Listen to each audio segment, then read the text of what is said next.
So it's the third day, October 22nd, day 3 of after the infusion. It's quite a bit better than it was yesterday. Like the first day was horrible. The second day, you're slowly, very slowly coming around. Takes quite a bit, even with the fluids, the vitamin C tablets, the flavonoids, everything. It's so slow, and this is the third round of chemo so far, so this seems to be, I wouldn't say the worst, but it's worse than it was from the second time, so I'm curious to how the fourth run's going to go. But I feel better today. I took my 2 vitamin C tablets. Usually I end up losing one, don't ask. I have no idea. Most of the time I stick it in a pocket and somehow it falls out, but I didn't today. But I got my 2 vitamin C tablets. I'll take 2 more probably in another hour or 2. Took my first round of my meds from my aggressive treatment, so I got that in my system, ate my breakfast. Right now I don't feel too bad. I'm a little tired, but I'm also trying to do stuff. So I want to get washed done, and I'm up and down the steps, and I got the cats fed, pill popped and fed, so that does, those little bitty things do take a toll on me. But for the most part, I do feel better today, at least. So what I want to try and do is Thursday, Friday, I want to try and go into work and see, how I do. I should be better. That being said, it's always a 50-50. You never know. I did get more sleep last night, so that was a blessing, which was nice. So although I did try, I conked off and on throughout the day yesterday because I just couldn't stay awake. This drains you so bad that you literally just almost pass out in a way. It's that horrible, but it is what it is, and I want to get through this, and I want to get to the surgery. I want to move forward, and I want to move on with my life, and try and have a normal life, if that's even possible at this point. So, and just do what I got to do, and keep chugging along. I had tomato soup yesterday, and I made it with almond milk, which should be fine. Had a grilled cheese with it. My grilled cheese had keto bread, but for some reason I got really sick and I couldn't tolerate it. I had to take an anti-nausea pill. I had to take a Pepto-Bismol pill. I mean, it was horrible.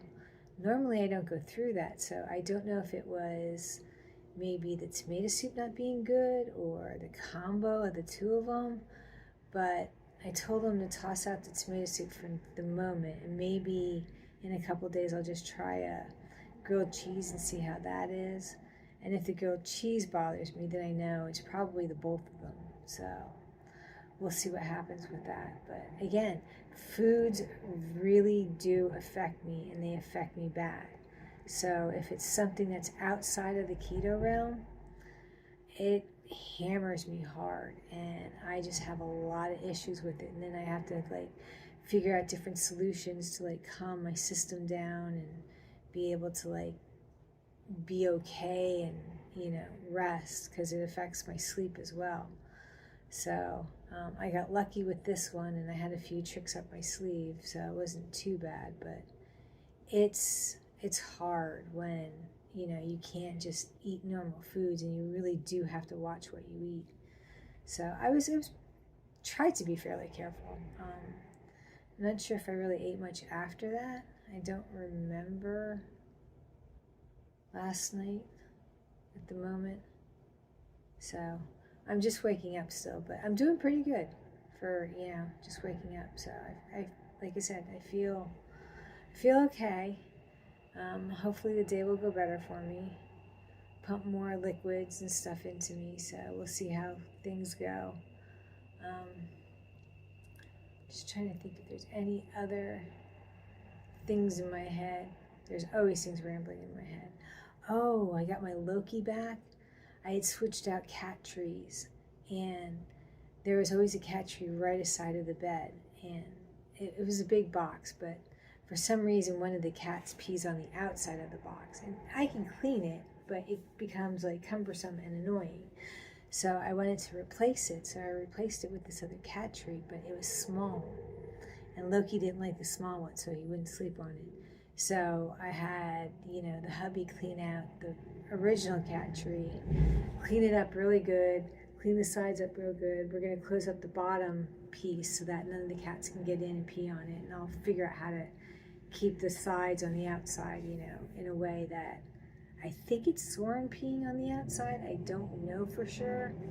Usually I can tell the pee scent because he's a male and his is stronger than what Tally's is, which is she's a female.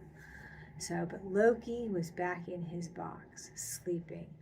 I woke up because I had to go to the bathroom, and I just looked in, and there he is, all curled up, and it was the most adorable thing. And, oh, I love it.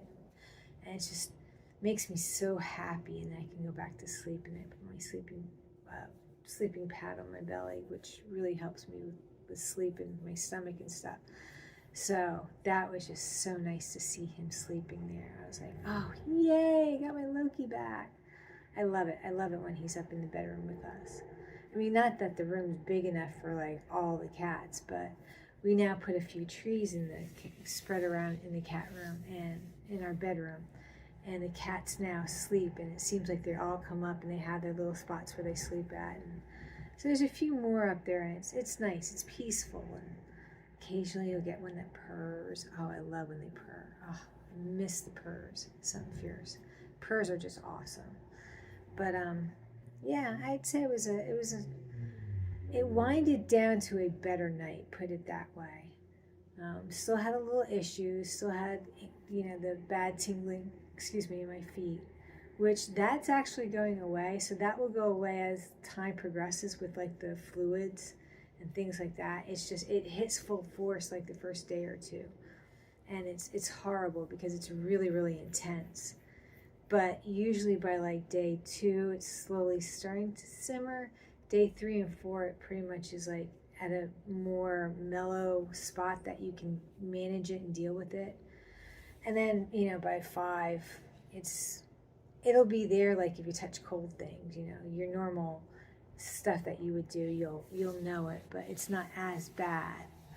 The hands pretty much go away right away. They're not too bad. They'll cramp up though if you're not careful. Like I do have that.